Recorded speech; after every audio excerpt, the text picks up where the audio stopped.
Kevin dan welcome back to C3 Freedom on Experience. Apa kabar semuanya? Gue percaya teman-teman semua berada di keadaan yang terbaik. Dan sebelum kita mulai semuanya, gue mau berbicara tentang 2020. Dan mari kita flashback lagi tentang apa pun yang terjadi di 2020. Pastinya di sana banyak depresi, di sana banyak tangisan, banyak hal-hal yang nggak kita harapkan tapi terjadi. Tapi hari ini coba deh, gue mau ngajak teman-teman semua untuk ambil keputusan dan ubah sama kekuatan itu menjadi hal-hal yang bisa disyukuri. Dan kita melihat 2020 penuh dengan ucapan syukur. Oke, sebelum kita mulai ibadah kita, ada beberapa informasi yang gue sampaikan adalah yang pertama, home base. Kita semua butuh saling support, kita semua butuh saling belajar. So, teman-teman yang belum gabung home base atau live group atau komsel, sekarang juga kalian bisa join dengan cara hubungi para host yang bertugas atau DM Instagram kita di c3.freedom. Pengumuman yang kedua adalah Freedom Generation Huddles. Freedom Generation Huddles akan diadakan setiap minggu jam 10.30 di link Zoom berikut ini, atau kalian bisa minta linknya di para host atau DM Instagram kita di c3.freedom. Oke, sebelum kita mulai ibadah hari ini, mari kita persiapkan tempat duduk kita yang paling nyaman dan siap untuk beribadah. Enjoy the service. Halo semua, happy Sunday, apa kabar? Saya percaya semua dalam keadaan yang baik-baik saja dan selalu sehat. Hari ini dari minggu kedua kita, dan seperti biasa kita mau ibadah, kita mau menyembah Tuhan. Sebelum itu kita mau baca dari Ulangan 28 ayat 13. Mari sama-sama kita baca. Tuhan akan mengangkat engkau menjadi kepala dan bukan menjadi ekor. Engkau akan tetap naik dan bukan turun. Apabila engkau mendengarkan perintah Tuhan Allahmu yang kusampaikan pada hari ini, kau lakukan dengan setia. Mari kita menyembah Tuhan, siapkan hati kita. Saya percaya bahwa di ibadah kali ini, saudara berjumpa dengan Tuhan. Let's worship.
Tuhan baik, sebab Tuhan baik, anugerahnya kekal selamanya. Sebab Dia baik, sebab Tuhan baik, sebab Tuhan baik, anugerahnya kekal selamanya. Sebab Tuhan baik, sebab Tuhan baik, sebab Tuhan baik, sebab Tuhan baik, sebab Tuhan baik, sebab Tuhan baik, anugerahnya kekal selamanya. Sebab Tuhan baik, sebab Tuhan baik, sebab Tuhan baik, sebab Tuhan baik, sebab Tuhan baik, sebab Tuhan baik, anugerahnya kekal selamanya. Sebab Tuhan baik, sebab Tuhan baik, sebab Tuhan baik, sebab Tuhan baik, sebab Tuhan baik, anugerahnya kekal selamanya.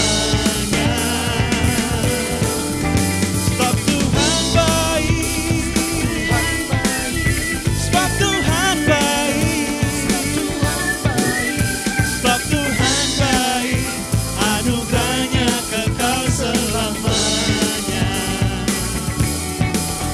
Sebab Tuhan baik, anugerahnya kekal selamanya. Sebab Tuhan baik, anugerahnya kekal selamanya.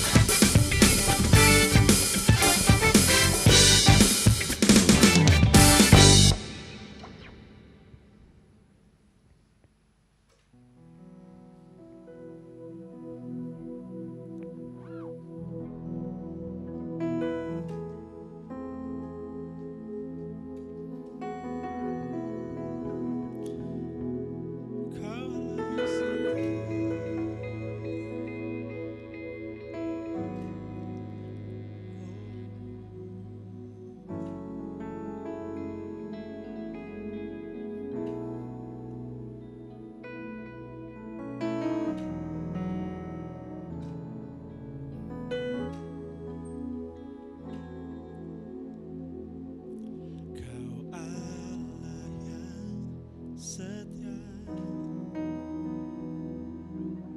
Bapa yang mulia, kasih-Mu besar Tuhan.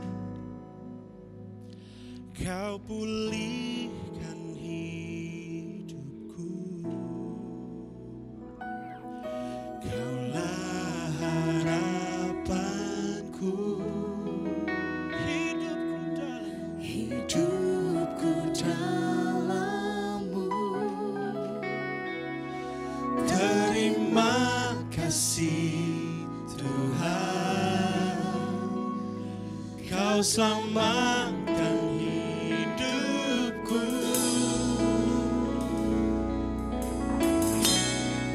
Dengan apa kan ku balas segala kebaikan-Mu? Segenap hatiku menyembah-Mu Yesus, ku bersyukur padamu. Dengan apa kan ku balas segala kebaikan-Mu? Segenap hatiku menyembah-Mu Yesus, ku bersyukur padamu selamanya.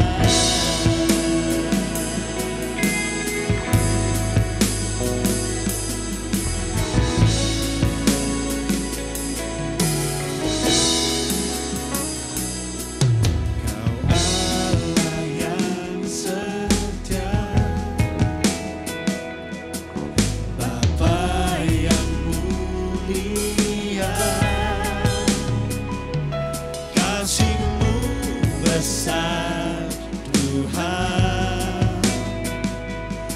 Kau pulihkan hidupku. Kaulah harapanku. Hidupku dalam-Mu.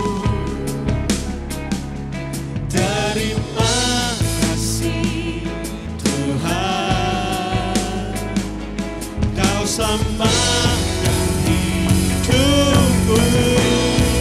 Dengan apa kan ku balas segala kebaikan-Mu?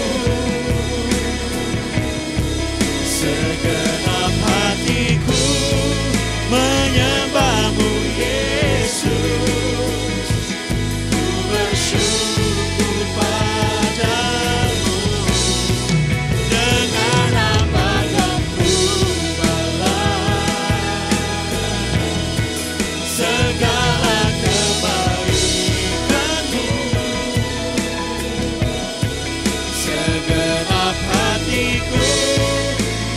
menyembah-Mu, Yesus.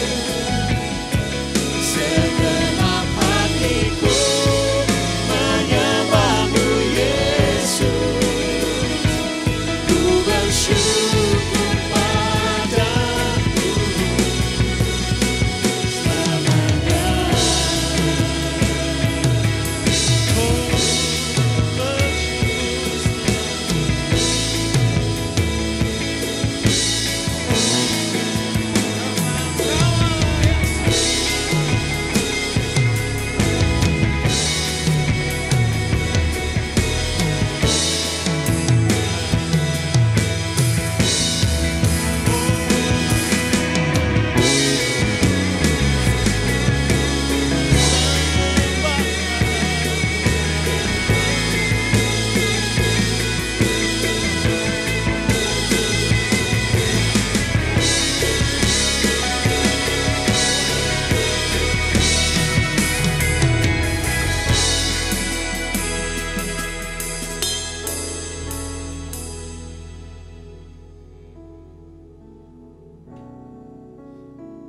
Balas dengan apa kan ku balas segala kebaikan-Mu? Segenap hatiku menyembah-Mu, Yesus. Ku bersyukur padamu selamanya. Oh, dengan apa kan ku balas segala kebaikan-Mu? Segenap hatiku menyembah-Mu, Yesus. Ku bersyukur padamu. Dengan apa kan ku balas segala kebaikan-Mu? Segenap hatiku menyembah-Mu, Yesus. Ku bersyukur padamu selamanya.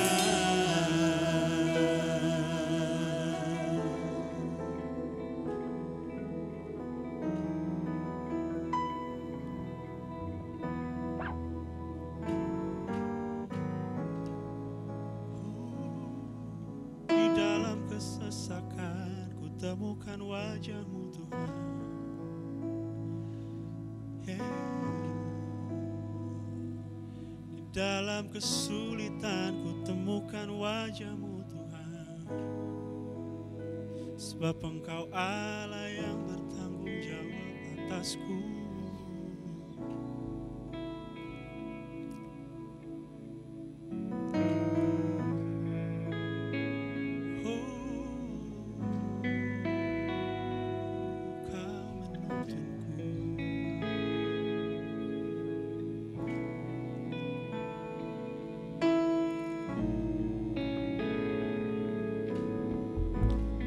Dalam kesesakanku. Kau beri kedamaianmu dalam keraguan, ku temukan wajahmu.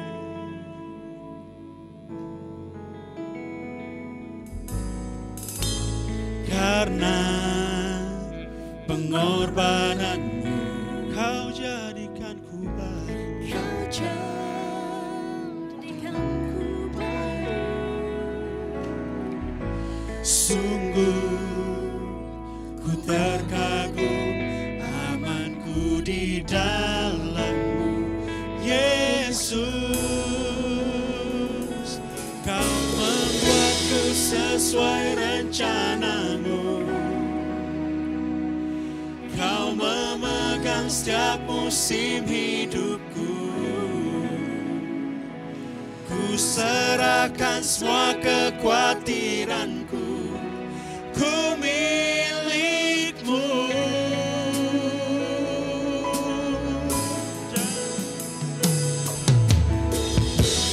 Dalam kesesakan, kau beri kedamaian-Mu dalam keraguan, ku temukan wajah-Mu.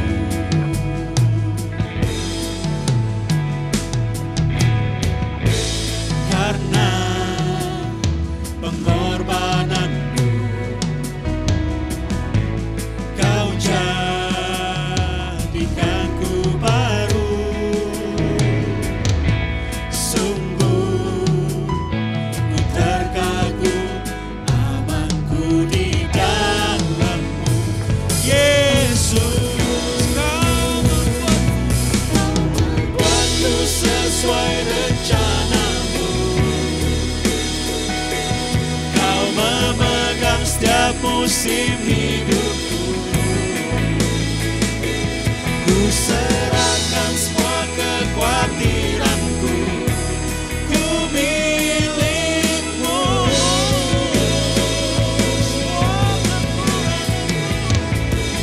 Semua kekuranganku Kau pun tahu, tetap Kau pandang indah dalam-Ku. Ku angkat tanganku dan berseru, ku milik-Mu.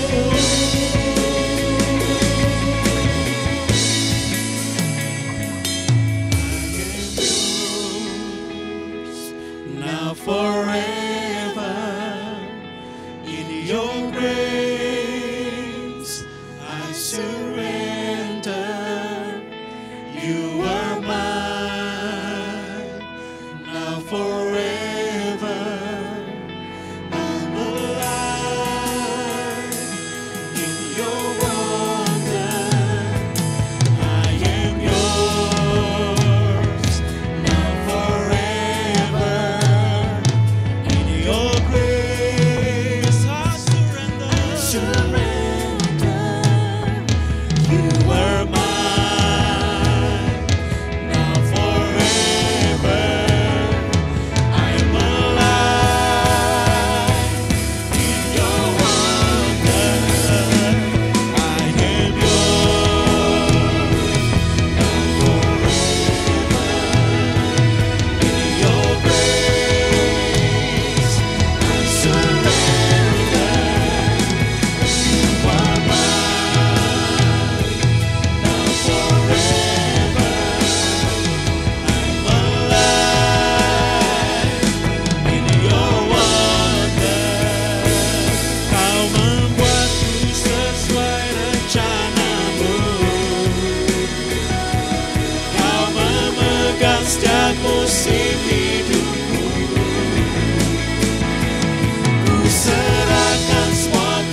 Thank you worship team yang sudah memimpin pujian penyembahan barusan.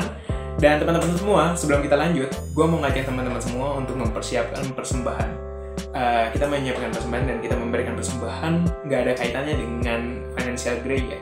Tapi ini adalah bentuk iman kita dan kita percaya Tuhan akan menyertai kita. Dan selama kita memberikan persembahan, gue mau ngajak teman-teman semua untuk nonton video berikut. Enjoy the video.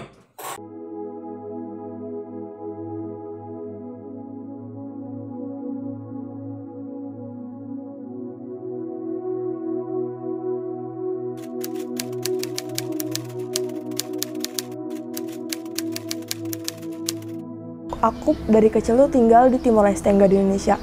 Di situ keluarga aku bener-bener kayak apa sih, nggak kayak, cuma bener-bener berada banget pas aku di Timor Leste. Akhirnya balik ke Indonesia. Di situ adik aku udah lahir. Di situ mulai tuh kayak banyak banget masalah yang datang. Terus adik aku yang tiba-tiba sakit, tiba-tiba drop.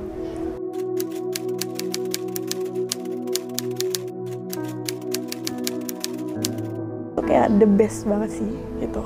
Soalnya orangnya kayak enak aja diajak bercanda kalau misalkan mama. Kalau misalkan papa tuh orangnya cuek. Maksudnya kayak cuek kelihatannya sih, kayak dingin gitu. Cuma papa tuh orangnya bener-bener tegas banget. Dia itu orangnya yang bener-bener perhatian sama aku.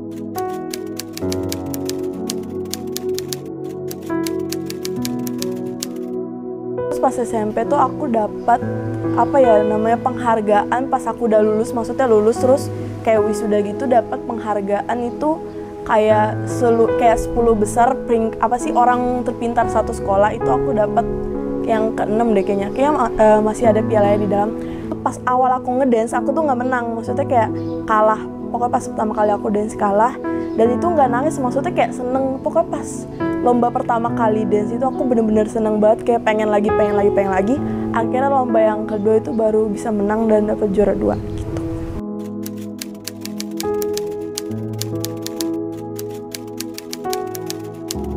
Di sini tuh orang-orangnya kayak biasa-biasa aja sih, kayak tetangganya baik-baik gitu, saling pengertian.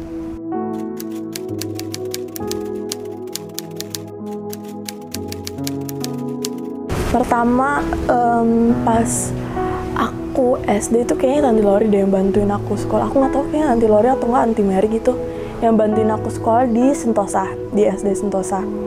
Terus itu kayak kan jarang banget ya orang kayak bantuin, kayak apalagi yang bukan anak itu sekolah gitu loh. Di SMK tuh kayak bener-bener Tuhan bekerja banget, karena aku aja nggak tahu kalau misalnya aku bisa jadi dancer. Aku juga nggak pernah berpikiran kayak ngedance, karena awal-awalnya aku ngedance kayak buat bercanda-bercanda doang karena aku suka joget kan. Tapi tiba-tiba di SMK ada tempat untuk aku menyalurkan bakat aku sendiri.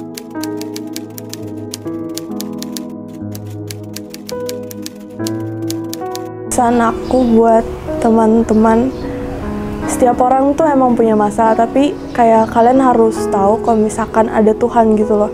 Jangan terlalu mengandalkan kekuatan kalian sendiri.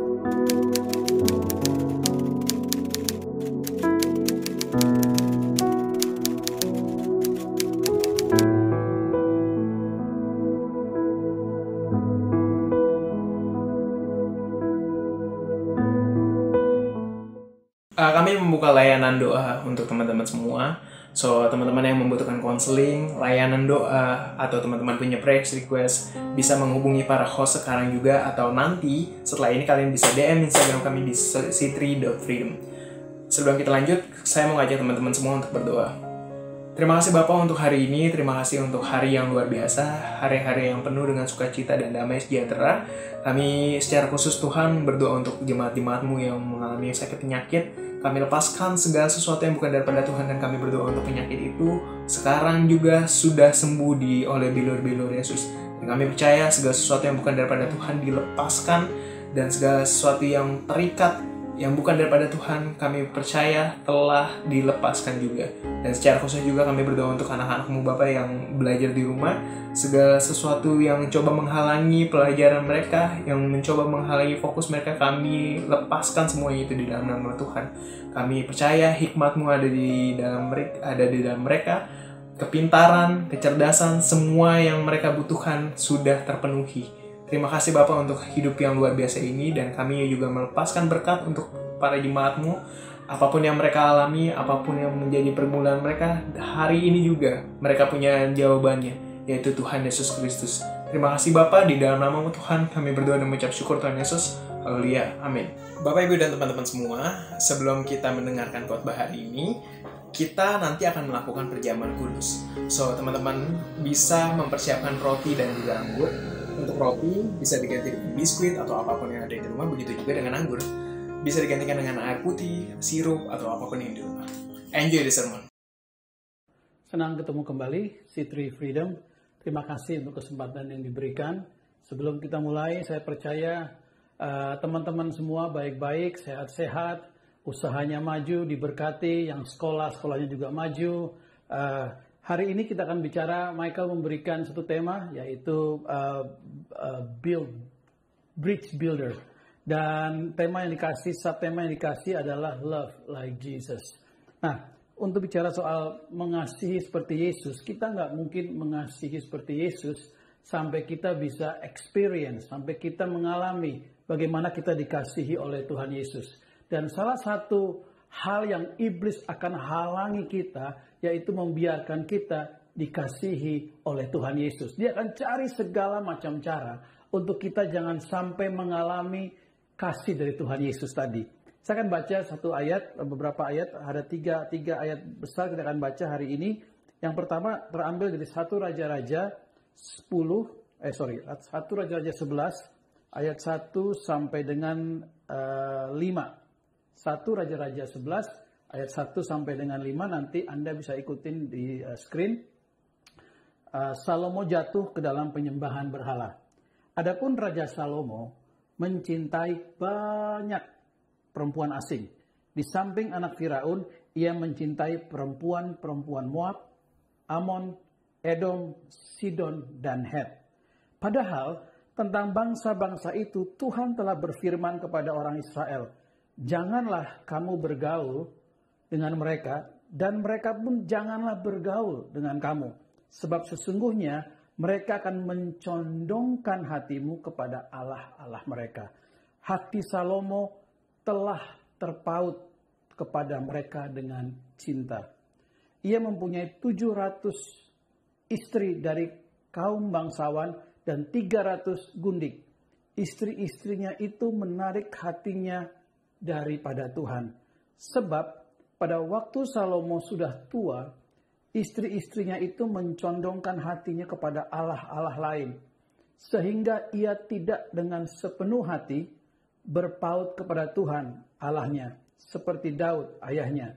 Demikianlah Salomo mengikuti Asitoret, dewi orang Sidon, mengikuti Milkom, dewa kejijikan sembahan orang Amon. Kalau saudara tahu, Salomo adalah anak daripada Raja Daud, dan dia diberkati Tuhan dengan hikmat yang luar biasa. Mungkin salah satu yang banyak menulis di Alkitab Perjanjian Lama setelah Musa itu adalah Salomo. Salomo bahkan saya melihat dia menulis lebih banyak mungkin dari Daud, papahnya. Alkitab mencatat Salomo itu dia menulis 1005 lagu, dan dia menulis juga 3000 amsal. Jadi beda ya, Songs dan Proverbs. Dia menulis 1005 lagu-lagu, dan dia juga menulis ada 3000 amsal. Nah, yang lucunya Salomo ini sepanjang hidupnya ada satu hal yang begitu menjadi obsesi dia. Salomo ini dikatakan dia sangat terobsesi dengan wanita. Dibanding kapal, dibanding kereta perangnya, dibanding istananya, dibanding bait Allah, dibanding hal-hal yang lain, kita bisa jelas bahwa Salomo membagi waktunya begitu banyak itu untuk mengejar wanita. Dikatakan di Alkitab tadi, dia mencintai bukan satu perempuan, banyak perempuan-perempuan. Dan yang anehnya, perempuan yang dia cintai itu semuanya bukan perempuan Israel. Dia mencintai perempuan Moab, Amon, Edom, Sidon, Het. Dia sendiri juga mengambil anak Firaun sebagai istrinya. Nah, Alkitab juga mencatat, dikatakan Salomo mempunyai 700 istri dari kaum bangsawan dan 300 gundik. Dan Alkitab mengatakan istri-istrinya itu sangat hebat sampai mereka bisa menarik hati Salomo daripada Tuhan.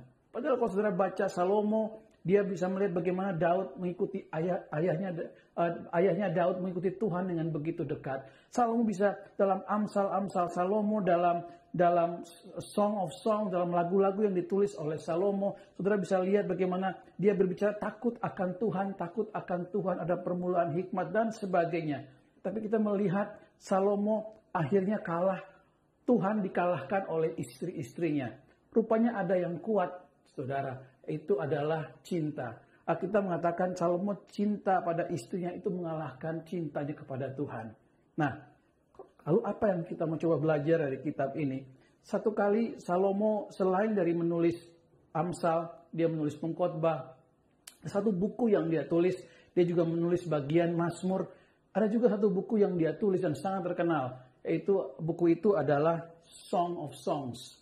Atau juga dikenal dengan Song of Solomon. Nah, kalau bahasa Indonesianya adalah Kidung Agung. Nah, kalau saudara baca, apa artinya Song of Songs itu? Kita pernah dengar istilah di Alkitab, King of Kings. Seperti dia raja di atas banyak sekali raja. Ada lagi istilah Lord of Lords. Dia adalah Tuhan di atas segala Tuhan-Tuhan yang lain. Ada lagi di dalam bait suci ada namanya The Holy of Holies. Artinya ini ruangan yang paling kudus di antara tempat-tempat kudus lainnya. Nah, ini adalah Song of Songs atau Song of Solomon atau Kidung Agung dalam bahasa Indonesia adalah kalau mau dibilang nyanyian di atas segala nyanyian-nyanyian rohani. Kalau bahasa terjemahan lama dalam bahasa Inggrisnya dikatakan Canticle of Canticles. Lagu gereja di atas lagu-lagu gereja. Kenapa bisa sampai begitu? Saya nggak tahu Salomo ini dapat hikmat atau kebetulan aja.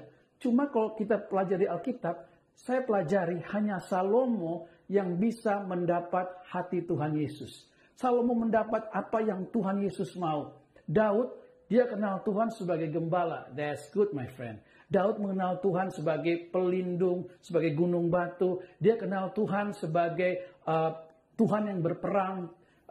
Abraham mengenal Tuhan sebagai Tuhan yang menyediakan. Musa mengenal Tuhan sebagai Tuhan yang pembebas. Tapi Salomo, dia mengenal Tuhan sebagai pasangan untuk selama-lamanya. Dia mengenal Tuhan sebagai lover. Saya tahu banyak orang Kristen, mereka mengenal Tuhan sebagai Bapa. Man, that is awesome. Itu bagus, itu luar biasa. Kita mengenal Tuhan sebagai Tuhan yang menyembuhkan. Itu bagus. Kita mengenal Tuhan sebagai Tuhan yang berperang ganti kita. Itu bagus.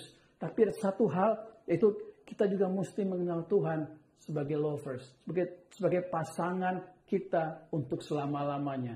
Kalau saudara tahu, kerinduan hati Tuhan Yesus yang paling dalam, itu bukan kita diselamatkan doang.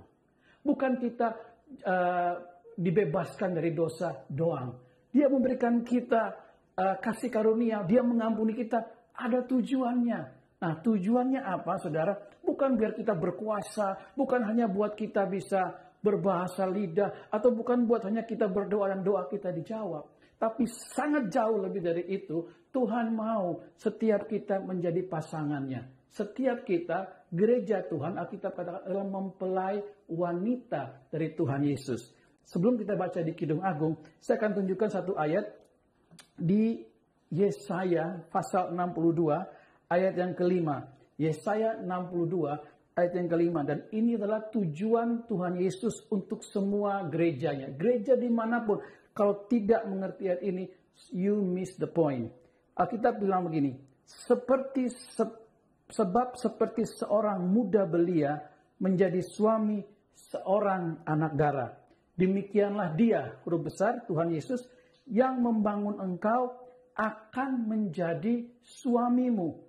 Dan seperti girang hatinya seorang mempelai melihat pengantin perempuan, demikianlah Allahmu akan girang atasmu. Tuhan sangat senang dengan kita. Tuhan sangat senang, dia bergirang ketemu dengan kita. Nah, Kidung Agung ini membuat satu ungkapan yang sangat bagus. Di Kidung Agung 4, ayat yang saya akan baca ayat 12 sampai 15. Kidung Agung 4, ayat 12 sampai 15, ini dibilang mempelai laki-laki, itu Tuhan Yesus memuji mempelai perempuan. Ini bicara soal gerejanya. Kalau perjanjian lama itu bicara soal Israel, di perjanjian baru mempelai perempuan adalah gerejanya. Dibilang begini, Kidung Agung 4 ayat 12 sampai 15. Dinda pengantinku, kebun tertutup engkau, kebun tertutup dan mata air termeterai. Tunas-tunasmu merupakan kebun pohon-pohon delima, dengan buah-buahnya yang lezat, bunga pacar dan narwastu dan kunyit, tebu dan kayu manis, dengan segala macam pohon kemenyan, mur dan gaharu, beserta pelbagai rempah yang terpilih. Oh mata air di kebun, sumber air hidup, yang mengalir dari gunung Libanon. Kalau kita baca ayat-ayat yang lainnya dikatakan Tuhan dia begitu bergirang bisa ketemu dengan gerejanya. Tuhan itu sangat tergila-gila dengan kita. Itu sebabnya kenapa dia berikan tubuhnya, dia berikan darahnya, dia ambil tempat, dia berkorban, ambil tempat kita di kayu salib. Bukan hanya karena dia baik. Lebih dari semua itu, dia rindu kita menjadi pasangannya. Bukan hari ini, bukan besok, tapi untuk selama-lamanya. Tuhan begitu mengasihi kita. Dia mengasihi kita dengan cemburu. Dia mengasihi kita dengan kasih yang seperti seorang pria sayang pada seorang pria yang tergila-gila dengan wanita. Demikianlah Tuhan sayang dengan kita. Nah, kalau kita miss hal ini, kita akan miss segala-galanya. Saya nggak ngerti Salomo tangkap ini dari mana, tapi Kidung Agung ini seolah-olah the center of Alkitab. Bayangin, dia pas di tengah-tengah. Di tengah perjanjian baru dan perjanjian lama. Kok saudara buka, ini memang bukan satu ilmiah, tapi kok bisa-bisanya dikatakan Song of Songs. Inilah penyembahan yang terindah. Coba saudara menyembah Tuhan, saudara bilang, Tuhan engkau gembala yang baik. That's good. Tuhan kaulah penyembuh. Benar. Tuhan kau raja segala raja. Itu bagus. Tuhan ku tinggikan namamu. Itu besar. Tapi coba saudara mulai menyembah Tuhan. Saudara panggil dia kekasihmu. I love you Lord. Akan berbeda. I love you, I love you, I love you. Satu hal yang Tuhan mau kita mengerti. Yaitu dia sangat mengasihi kita. Dan dia rela melakukan segala sesuatu untuk kita. Nah, yang terjadi adalah si jahat gak mau kita mengerti Tuhan begitu mengasihi kita. Karena kalau kita mengerti Tuhan mengasihi kita, kita akan membereskan hati kita dari hal-hal yang bukan Tuhan. Banyak hal-hal di dalam hidup ini yang mungkin menjadi obstacle, menjadi penghalang dari Tuhan, itu akan kita hapus semuanya. Kita akan give up semuanya untuk satu, untuk kita bisa berkenan pada Tuhan, untuk kita bisa menerima, mengalami kasih Tuhan tadi. Nah, build bridge, membangun jembatan. Tahukah saudara, kita tidak bisa membangun jembatan. Karena yang membangun jembatan adalah Tuhan Yesus. Dalam hidup ini, jembatan awal yang dibangun adalah jembatan yang dibangun oleh Tuhan Yesus. Kalau filosofi jembatan seperti ini. Jembatan itu dibangun karena ada dua tempat yang di tengah-tengahnya ada ada laut, ada sungai, ataupun ada jalan yang tidak bisa dilewati dan harus muter atau harus tempuh waktu yang lama untuk bisa dari titik A ke titik B. Itu jembatan, ada satu penghalang. Nah, tahukah saudara, hidup kita dengan Tuhan dan kita ada satu penghalang yang besar. Itu adalah dosa. Dan Tuhan Yesus, dia sangat mau sampai ke tempat kita. Dan Tuhan Yesus, dia bermacam-macam cara coba dilakukan dengan cara hukum dan sebagainya. Tidak bisa sampai kepada Tuhan. Alkitab mengatakan Tuhan Yesus dia memberikan hidupnya sebagai apa? Sebagai perantara antara kita dengan Allah. Dia memberikan hidupnya untuk sebagai jembatan. Sehingga kita bisa sampai ke tempatnya Tuhan. Dan Tuhan bisa ke kita. Kita bisa ke Tuhan. Kita bisa TikTok dengan Tuhan. Tahukah saudara, di seluruh dunia, saya pelajari tentang jembatan secara konstruksi. Dikatakan demikian. Di dunia ini, kota-kota dengan jembatan terbanyak itu ada yang pertama, itu ada di Hamburg, di Jerman. Jerman membangun 2000, di Hamburg aja, itu dibangun 2.300 jembatan. New York City membangun 2.027 jembatan. Amsterdam membangun 1.281 jembatan. Osaka di Jepang membangun 872 jembatan. Pittsburgh di Amerika membangun 446 jembatan. Dan Venice membangun 445 jembatan. Nah, saya pernah pelajari secara khusus, karena saya pernah tinggal di Sydney. Di sini satu jembatan yang dibangun 1820 sekian, 1920 sekian, itu jembatan yang namanya Harbour Bridge. Jembatan itu menghubungkan Sydney bagian utara dan Sydney bagian selatan. Ada selat di tengah-tengahnya, dan itu dibangun satu jembatan namanya Harbour Bridge. Tahukah saudara, sementara dulu sebelum jembatan ini dibangun, orang kalau mau dari utara mau ke selatan atau sebaliknya harus muter, dan itu jauh sekali, dan itu ekonomi sangat susah. Tapi begitu dibangun, dengan mobil kita bisa lewatin Harbour Bridge dengan kecepatan 80 km per jam, itu hanya bisa dilalui dengan hanya nggak sampai 5-10 menit. Nah, begitu sebuah jembatan dibangun, yang terjadi adalah apa? Profit ekonomi terjadi. Hubungan antara utara dan selatan kembali terjadi. Di Sydney setiap hari itu mobil dari utara bisa ke selatan dan dari selatan bisa ke utara.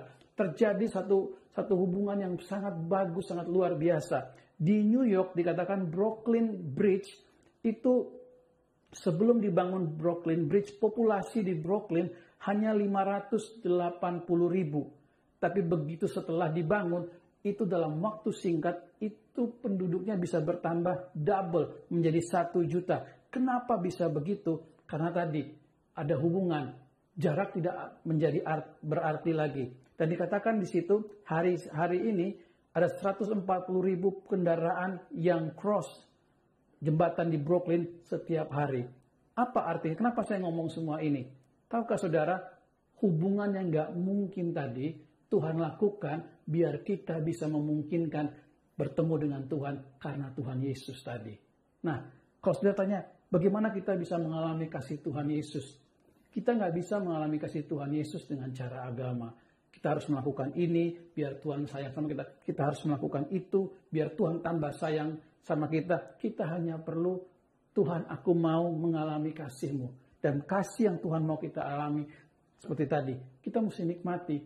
Tuhan bilang dia sayang sama kita, dia sayang sama kita. Dia panggil kita Dinda, pengantinku, kebun tertutup. Tuhan mau close relationship dengan dia. Dan dia sangat menikmati. Waktu saudara berdoa, Tuhan sangat menikmati doa saudara. Waktu saudara menyembah Tuhan, mungkin suaramu jelek, mungkin suaramu mungkin nggak sebagus suaranya Kak Lori, mungkin bermain musikmu nggak sebagus bermain musiknya Kak Michael. Tapi begitu engkau menyembah Tuhan, Tuhan senang. Itu seperti mur, seperti kunyit, seperti tebu, kayu manis. Hal-hal biasa, tapi buat Tuhan itu adalah kebun hidup. Kebun yang hidup buat Tuhan, sumber air hidup. Dan Tuhan senang dengan semuanya itu. Mulai begitu ada suara bilang, kamu nggak layak, kamu kemarin baru berdosa. Tapi saudara mesti balas suara itu tadi. Enggak, Tuhan sangat mencintai saya. Saya berkenan di hadapan Tuhan. Saya bisa berdoa pada Tuhan setiap saat. Kok ada yang mengingatkan lagi, kamu belum sempurna, masih ngomong jorok. Enggak apa-apa. Saudara bilang, enggak.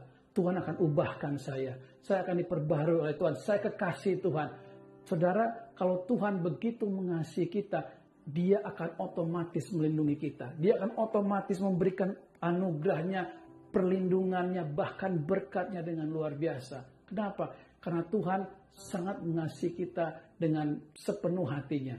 Itu sebabnya begitu kita masuk atau kita pergi ke Allah-Allah lain, itulah yang buat Tuhan, itulah selingkuh rohani. Selingkuh rohani di mana kita membuat hal yang lain yang bukan Tuhan lebih besar dari kita. Lebih besar dari Tuhan. Itu sebabnya kita nggak bisa mengalami kasih Tuhan yang begitu hebat tadi. Saudara, kita mesti buang semua itu. Mungkin itu harta benda, mungkin itu pasangan kita, mungkin itu apapun itu, pekerjaan yang bagus, pekerjaan yang hebat, bisnis yang besar, tapi tidak bisa mengambil tempat Tuhan itu. Karena begitu kita isi tempat Tuhan menjadi kekasih dalam hidup kita. Tahukah saudara, hari ini kalau saudara buka hati Yesus, cuma ada satu nama. Nama saudara ada di situ. Siapapun nama saudara, itu yang ada di hati Tuhan. Tuhan pagi hari yang Dia ingat saudara. Siang hari Dia nggak sibuk sama malaikat, bro. Dia ingat kamu. Sore hari di surga dalam kekekalan, yang Tuhan ingat siapa? Kamu lagi, kamu lagi, kamu lagi, kamu lagi. Kamu kebun tertutup, mata air bagi Tuhan. Dan apa yang hal kecil yang kamu lakukan matter. Hal kecil yang kita lakukan, Tuhan sayang sama kita. Ada nama Michael di situ, ada nama Lia di situ, ada nama Phil, Joshua, Lori, ada nama banyak orang di situ. Kenapa dia itu? Karena itu yang dia itu, untuk itulah dia mati, untuk itulah dia berikan tubuhnya, darahnya. Dia dia tinggalkan surga buat ngejar saudara, buat ngejar kita semua. Nah, hari ini saya berikan saudara waktu untuk siapkan roti dan anggur perjamuan. Kita akan melakukan perjamuan kudus untuk mengingat bagaimana kekasih kita, dia memberikan hidupnya buat kita. Kekasih yang memberikan nyawa bagi kekasihnya, yaitu kita semua. Saudara siapkan roti di tangan kanan saudara. Siapkan anggur di tempat saudara. Kita akan berdoa. Karena waktu malam terakhir, kekasih kita, Tuhan Yesus yang kita cintai, dia mengambil roti, dia memecah-mecahkannya, dan dia berkata, makanlah, inilah tubuhku. Perbuatlah setiap kali kamu memakannya untuk memperingati persekutuan kita dengan Tuhan Yesus.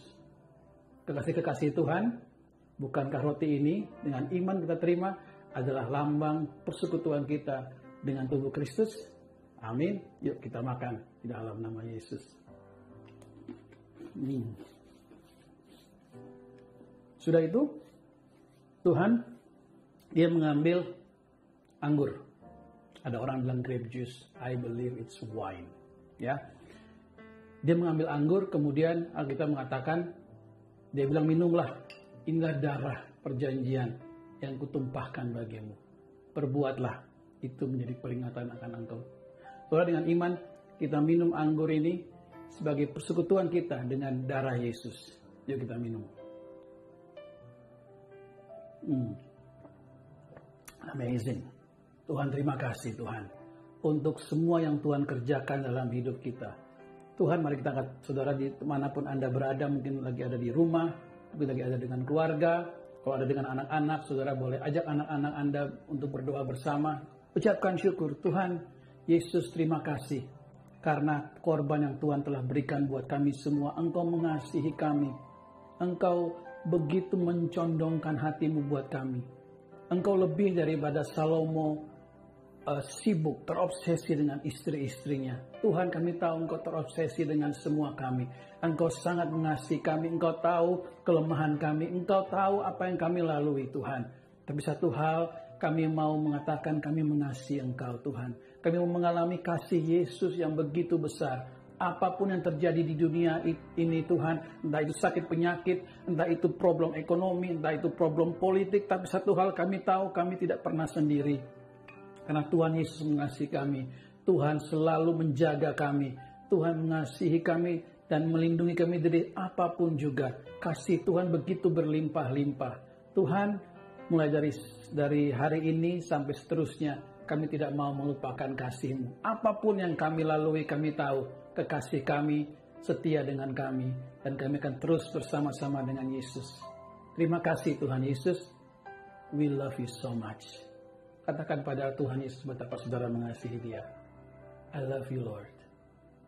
Di dalam nama Yesus. Tuhan Yesus memberkati Sitri.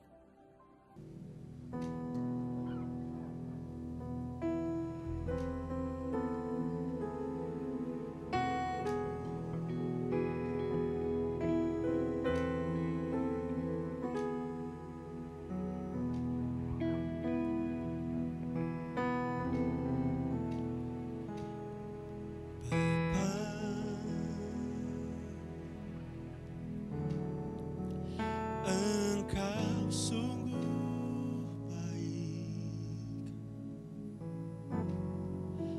kasih-Mu melimpah di hidupku.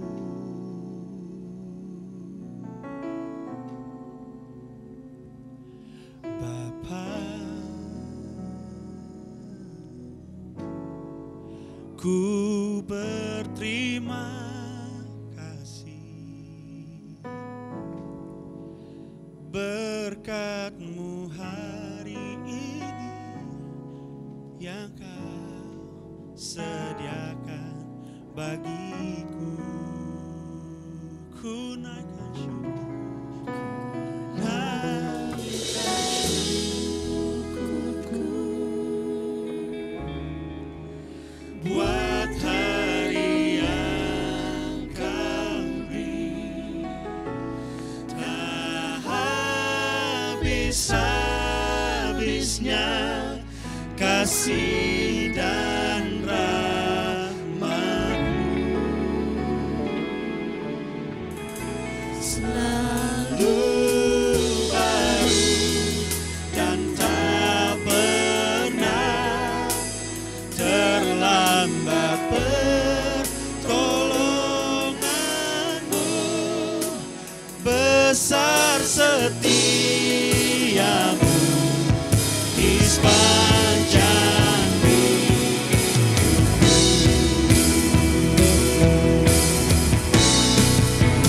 Naikkan syukurku buat hari yang Kau beri, tak habis-habisnya kasih dan rahmat-Mu.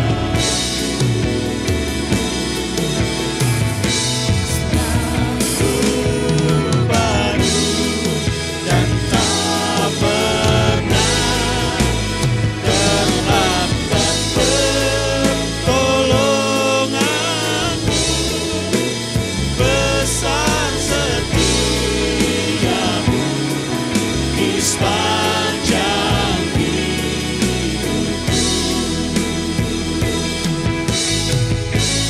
Besar setia-Mu, besar setia-Mu, besar setia-Mu, besar setia-Mu di sepanjang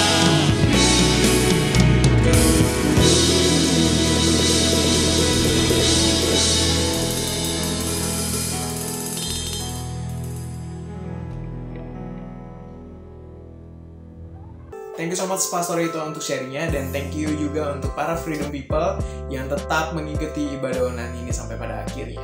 Dan untuk teman-teman semua yang membutuhkan sermon notes, bisa menghubungi para notes atau klik link yang ada di bawah ini, atau DM Instagram kami di c3.freedom. See you next week. God bless.